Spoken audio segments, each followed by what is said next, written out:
What's up everyone, welcome to your 5th After Effects tutorial, and this is a continuation of tutorial number 4. I was running out of time, so as we are just picking off from the last one, I promise you guys I'm going to show you guys what these things are, these little dots, and I'm going to show you guys how to use the pen tool to create keyframes.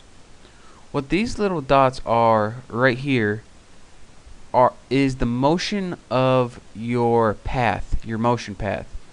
So if you want to change the curviness of this or how straight it is, you need to click these little handles and you can go ahead and drag them.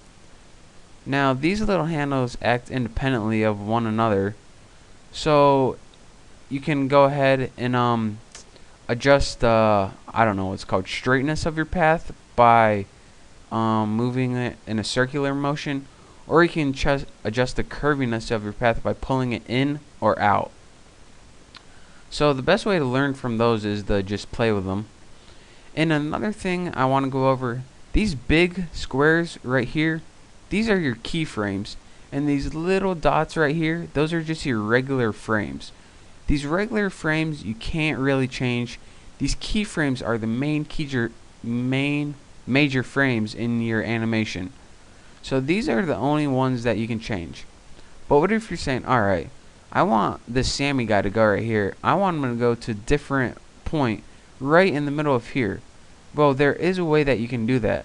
To do that, you need to use the pen tool. The pen tool is very useful in adding and subtracting keyframes. To add a keyframe, hold down the pen tool and click Add Vertex. Now, as you can see, your cursor now changed to a little pen tip with a plus over it. Anytime you hover over the motion path and click, it automatically creates a keyframe. And from here, you can go back to your selection tool and move this keyframe just like you could any other keyframe.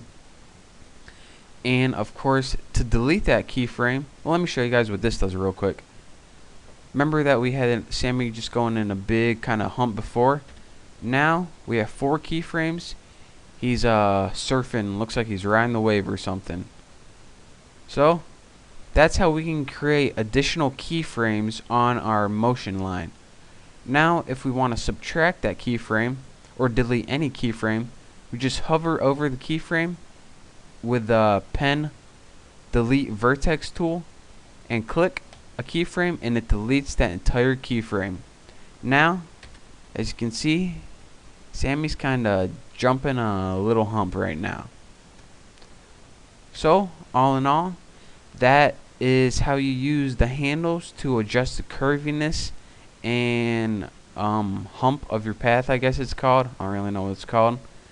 And that is also how you use the pen tool to create additional and subtract keyframes from your animation.